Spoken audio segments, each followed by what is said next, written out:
Ħanatukom aktar xogħol, se nkomplu ninvestu fl-istudenti, se nkomplu ninvestu fis-saħħa. Hija din l-istqarrija ċara li għamel il-Prim Ministru fiż-Żejtun fl-ewwel laqgħa taħt it-tinda f'din it-tieni ġimgħa tal-kampanja elettorali, laqgħa bit-tema Intu l-kandidati. Quddiem dawk preżenti fiż-Żejtun il-Prim Ministru Kap tal-Partit Nazzjonalista tkellem dwar ix-xogħol u fakkar kif pajjiżna llum huwa fis-sod għaliex il-Partit Nazzjonalista ħad deċiżjonijiet fis-sod. Lorenz Gonzi sostna li l-pajjiż fil-5 snin li ġejjin għandu jkompli investi f'oqsma speċjalizzati f'industrija ta' valur miżjud, is-servizzi finanzjarji, l-ICT, il-qasam tat-tiswija tal-ajruplani, l-inġinerija u x-xjenzi.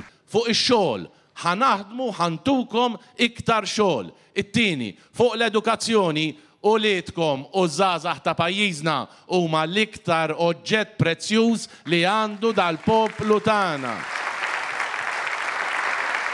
U t-tielet, saħħitna l-investiment li għamilna f'saħħitna fl-snin li għaddew bl-aqwa sptar li għandha Malta li għandna fl-Ewropa li tikkompeti mal-qbija tal-isptarijiet fl-Ewropa bi sptar ġdid tal-kura tal-kanċer, mediċini bxejn, ġodda żieda ta' mediċini bxejn anki għall-kura tal-kanċer u investiment li bħalu qatt ma rajna fil-qasam tas-saħħa. Il-Gvern fl-aħħar snin diġà ħoloq 20,000 post ta' xogħol, ġew salvati 5,000 impjieg u l-aħħar statistika turi illi żdiedu bi 3% in-nies jaħdmu full-time. Il-Gvern naqqas it-taxxi ħalla aktar flus fil-bwiet tal-familji. Hawnhekk il-Prim Ministru stqar illi jekk isir żball fil-finanzi tal-Gvern dan kollu li sar sissa jintilef. Il-Prim Ministru tkellem ukoll dwar il-proposti konkreti għal Għawdex biex jiżdied ix-xogħol jinħolqu jobs ġodda u aktar. Min-naħa l-oħra, il-Malta Labour Party mu jipproponi xejn għal Għawdex. Fejn huma l-proposti tal-Labour għal dak li għandu x'jaqsam ma' ħolqien ta' attività ġewwa Għawdex? Fiż-Żejtun il-Prim Ministru tkellem dwar il-wedi tal-Malta Labour Party għall-enerġija u fakkar kif fl-aħħar sigħat l-Awdituri Internazzjonali KPMG urew li l-kontijiet tal-elettriku se jiżdiedu bil-proposta ta' Muscat u dan juri kemm il-Labour qed jibbaża l-politika tiegħu fuq il-gimmicks. Il-kontijiet tagħkom kollha ser jiżdiedu b'5%, mhux jonqsu b'25%, ser jiżdiedu b'5%. Jiġifieri, jekk kont tal-elettriku sissa qed jiġikom €100, bil-proposta tal-Labour sa jibda jiġikom €105. Il-Prim Ministru tkellem dwar ir-riformi kbar li saru f'din il-leġislatura. Kultant riformi diffiċli bħal dik li saret fit-tarzna. Kienu deċiżjonijiet għaqlin li kellhom bżonn jittieħdu. Jekk it-tarzna kienet qed ittellifna €35 miljun kull sena, jien fil-kuxjenza tiegħi kif stajt inħallil dal-pajjiż jarmi €35 miljun fis-sena. €35 miljun taf kemm tibni skejjel, taf kemm tagħti mediċini bxejn, taf kemm tagħmel xorti f'pajjiżna.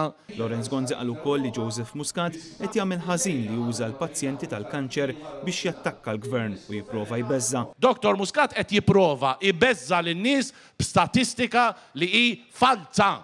Mhux veru li għandna xi inċidenza tal-kanċer li hija ogħla mill-medja Ewropea. Mhux vera. U għaru kaza li l-Labour Party fl-ewwel ġimgħa tal-kampanja qed turi li qed tirrikorri għal erq. Fiż-Żejtun tkellmu l-kandidati tal-Partit Nazzjonalista għat-tielet distrett. Id-Deputat Nazzjonalista Franz Agius iffoka l-intervent tiegħu fuq il-qasam tas-saħħa u fakkar kif tul din il-leġislatura l-Partit Nazzjonalista ħadem bisħieħ fuq il-prevenzjoni kontra il-kanċer. Ingrid Brownrigg, kandidata oħra tal-Partit Nazzjonalista fuq it-tielet distrett, fakret kif kien il-Partit Nazzjonalista illi ġab il-libertà tal-espressjoni f'dan il-pajjiż u kien propju l-Partit Nazzjonalista illi daħħal il-pajjiżna fl-Unjoni Ewropea. Is-Segretarju Parlamentari Mario Gallia tkellem dwar l-investiment li għamel il-Gvern favur l-anzjani u semma wkoll l-investiment importanti li qed isir fi sptar ġdid tal-kanċer. Tkellem ukoll id-Deputat Nazzjonalista Stephen Spiteri li fl-intervent li għamel semma kif il-qasam tas-saħħa ta' pajjiżna huwa wieħed mill-aħjar fl-Ewropa kollha. Id-Deputat Nazzjonalista Carmen Fsud Bonnici minħat jew saħaq li huma l-valuri li jispiraw l-slogan tal-Partit Nazzjonalista Futur fis-sod għaliex il-futur għandu jkun mibni fuq il-bniedem. Fit-tmiem dan id-dialogu, il-Prim Ministru tenna li l-Partit Nazzjonalista jibqa' l-aħjar għażla għal pajjiżna. namlu ħilitna biex il-poplu tagħna nispjegawlu l-fatti kif huma, nuruh x'inhi l-politika tagħna biex fid-9 ta' Marzu l-għażla issir għażla responsabbli u ssir l-aħjar għażla għal pajjiżna, jiġifieri il-Partit Nazzjonalista. Robert Cremona, Net News.